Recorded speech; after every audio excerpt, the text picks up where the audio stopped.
What happened? I was looking at my cheat sheet, but it's not on there. No, it's not on there.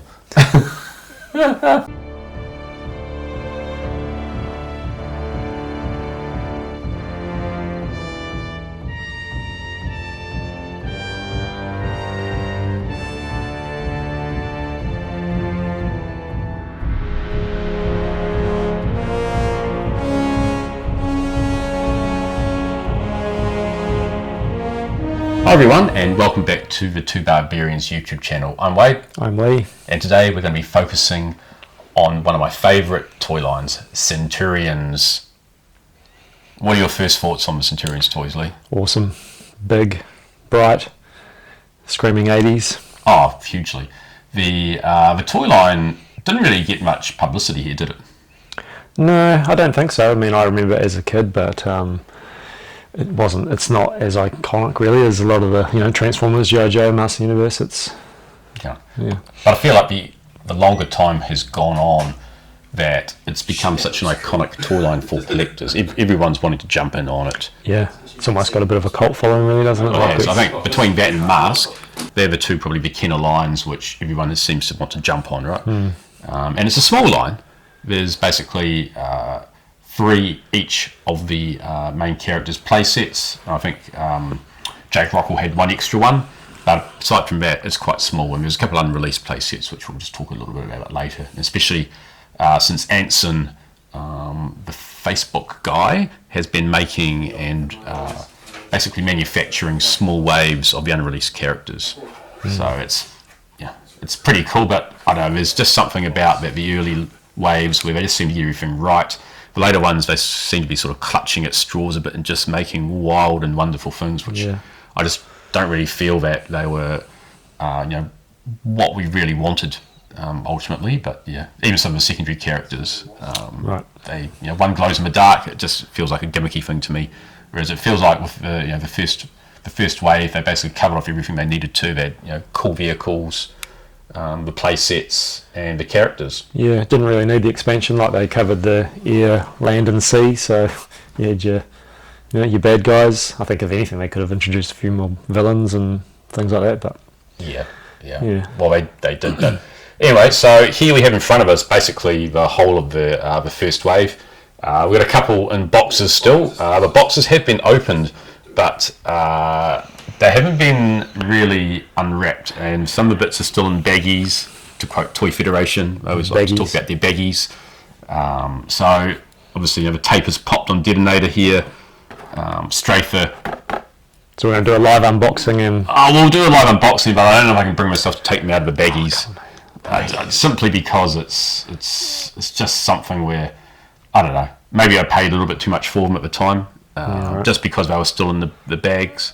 But yeah, anyway, trying to get a complete Detonator is almost impossible in New Zealand. You've got to basically go offshore for it. So if we didn't have such good connections with local collectors, as you know who, I don't think I would have actually still have a Detonator. It's hard, and shipping costs are exorbitant for those bigger play sets. It'd be interesting to know how much of the weapon systems were actually, sold here back in the day. Obviously the figures were, but I don't know if I can even recall seeing these. I'm sure they were, there's a few to be found on the second-hand market, but who knows. Yeah. So anyway, the cartoon, I don't remember it being screened here. Do you? Never saw it. No, I remember watching it in my early 20s in hotel rooms when I was in an audit role, and I think it was on Nickelodeon or Cartoon Network. It was on one of the two, and when I saw it, I was like, I actually don't remember watching this. So I used to watch episodes. I think they had maybe 1 episode or 2 episodes back to back, and I'd basically most nights when I was away for work, I'd watch a couple of episodes. Absolutely, I would have watched it if I had access to it. Yeah, but funnily enough, the characters are supposed to be modelled on famous people, which so they say. But should we go through who they think they are? Well, we've basically got Jake Rockwell, who is supposed to be Harrison Ford, but that's to me a bit of a stretch. He seems a bit boring to be Harrison Ford. But maybe they sort of did a little bit of sketch on it.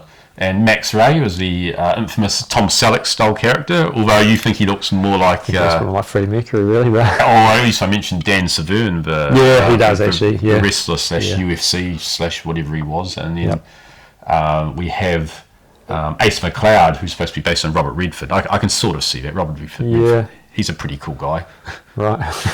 Yeah. And the voices, Neil Ross, who voiced Springer, actually voiced one of them. So it's Springer's basically my favourite character. Who did he voice? Now I'm wrecking my brain, but I think it was Ace McLeod. Right. I hope. I hope that. I'm sure someone in the comments can correct me on that anyway. Like you said about the cartoon, I mean, I only watched it a couple of weeks ago. I only really just found out how many. I mean, there's a ridiculous number of episodes. Is that 62?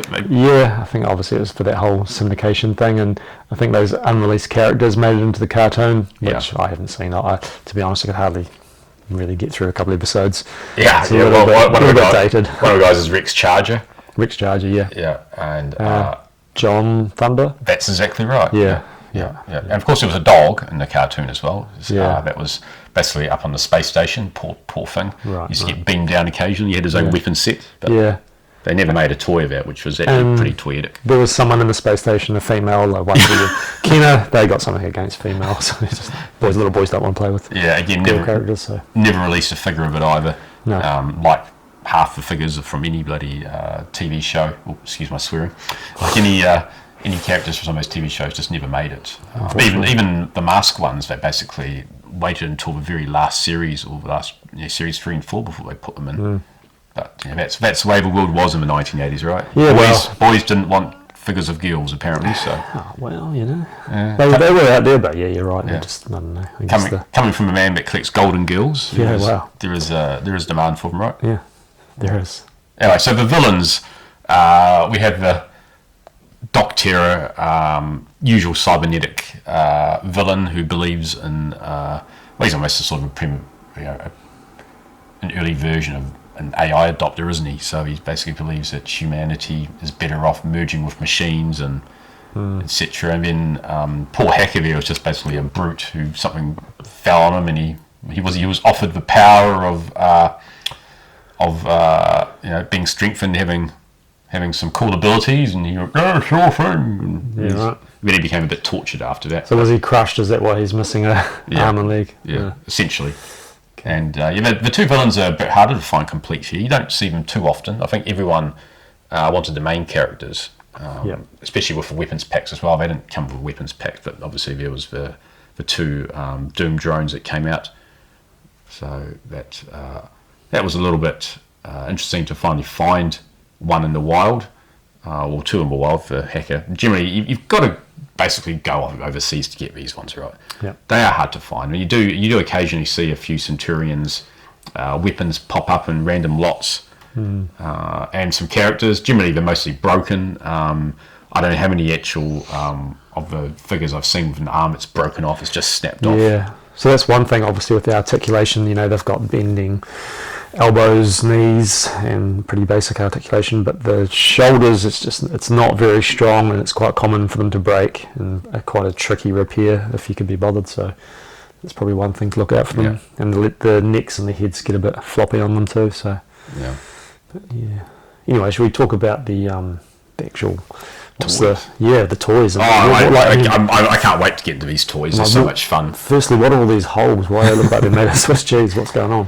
Well, basically, they're designed to have interlocking weapons systems. So you can take weapon systems out, snap them in, interchange them out. But also, they're designed mechanically so that if you put something in the middle hole, for example, and you wound it round, then it will actually rotate the springs, and then all sorts of things will start happening. You'll have missiles firing that you didn't want to have fire. You'll have rotating helicopter blades, for example, on Hornet. Then you've got Hackers swinging around with his I don't know, whatever you call it, X/Bombie Knocker. So it's their gimmick, basically, isn't it? Like all good 80s action figures, like it had to have a gimmick, and their gimmick was the weapon system, interchangeability, clicking them on and off, and like you say, and then the little central spinning point would trigger things like shooting missiles, or I think you're going to show off a few. We'll show a lot of those soon. But some of these missiles are quite powerful.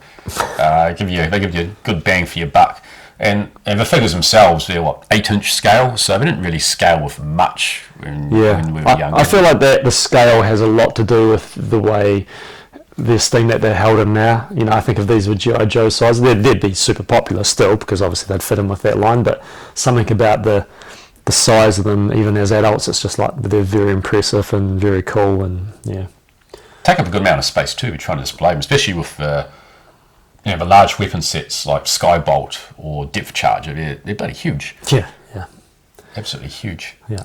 Ace McLeod, what I do like about him is that he's actually got a different helmet sculpt than all the other figures. They could have just really cheaped out on them, but back in the 80s, they seem to have bigger budgets to be able to actually... Well, they could have just repainted them the different colours and made them pretty generic with a different head, but they're all individual sculpts. Yeah. Every last part of them's individual, so it's pretty cool. Yeah. He is actually a lot of fun. And they're colour coded, really, aren't they? So, although you can mix and match any of the weapon systems, can't you? But yeah, you know, essentially. Now, I do like that you can actually basically change the weapon system around. A lot of people put this gun on the side, and then they'll have this bomb sometimes on the back. Yeah, depending on what he's up to. You can do it any way you want, really. Yeah, they sometimes put the missiles in here, take those out. I mean, they sometimes put the thrusters, they put them on his arms. Yeah, why so not? there's lots of different. That's the fun of it, right? It's like pull it apart, reconfigure it, find the one that works with it. So this is the basic Ace, and then this is his system that you would have got. So each figure came with a basic system as part of it. Yeah, so and it's called what? This one's Sky Knight. Sky Knight. Okay. Yeah. There's actually two weapon systems that start with Sky for Ace. There's Sky Knight and then Sky Bolt. So it does get a little bit confusing which one's which. But you've also got Orbital Interceptor there as well. Yeah. You might as well have a look at that one. All right. So this is Orbital Interceptor. Yeah. Put them up there. Yeah. So this is the other thing collectors have to do, because you've got these weapon systems. You need an extra figure to be able to display it properly. That's right. And I actually, when I generally display them, I actually don't fully spring load the missiles, just because it does put extra pressure on. Especially if it's like that for a year or so, just sitting there. Then I feel the need to just give them a break, because they are old now. They're over 40 years old, and you know what vintage plastic is like. But did we say what year they? You're just saying 40 years. So do we know what year they were released? They were 86, weren't they? We've got the box here to have a quick look at. So let's have a look. Oh. 1986. Oh, that's great. So it probably came out in maybe 87, potentially. Too many things were manufactured the year before. Yeah, I'm thinking I definitely got Jake for Christmas. I want to say 87. Yeah. Yep. That's fun. So Orbital Interceptor is one of the rare sets where it actually came with a different style helmet. So he's basically got a space helmet on there. Right. So when he goes flying around in space, and it's the word Orbital Interceptor. Now I am going to launch a missile here. I turn this around. Whoa, Jesus. And so also spin that around. It also, as you see, rotates around the radar dish at the back. Yeah.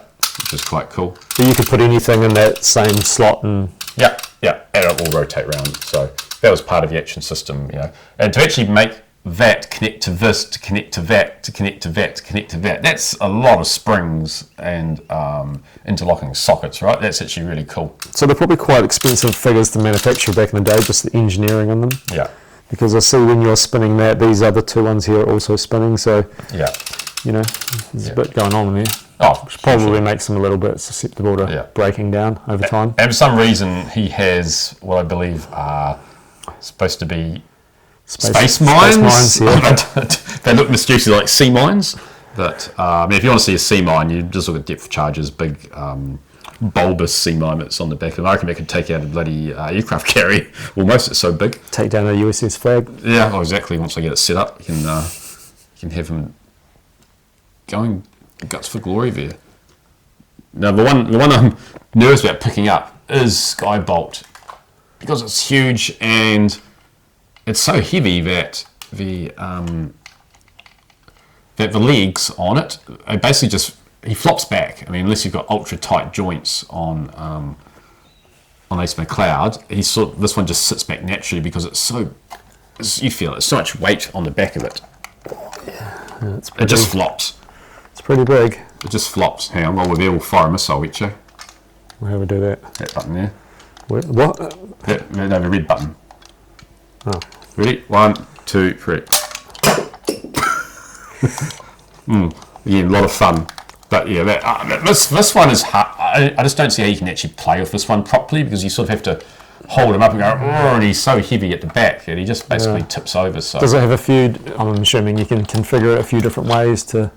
Yeah, you can. These wings come out. But it almost only really fits properly one way, like the way you've got it.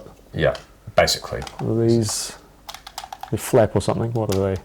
No, they just sit nicely in there. Oh, okay. They do rotate out, flop around a little bit, but yeah, not.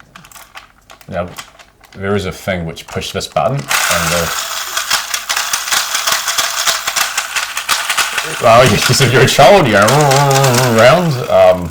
Maybe a little bit of fun and things, but so that rounds out. You watch him as I just put him down, and he'll just automatically flop back right, just because there's so much weight on there. So I can't sit him straight. So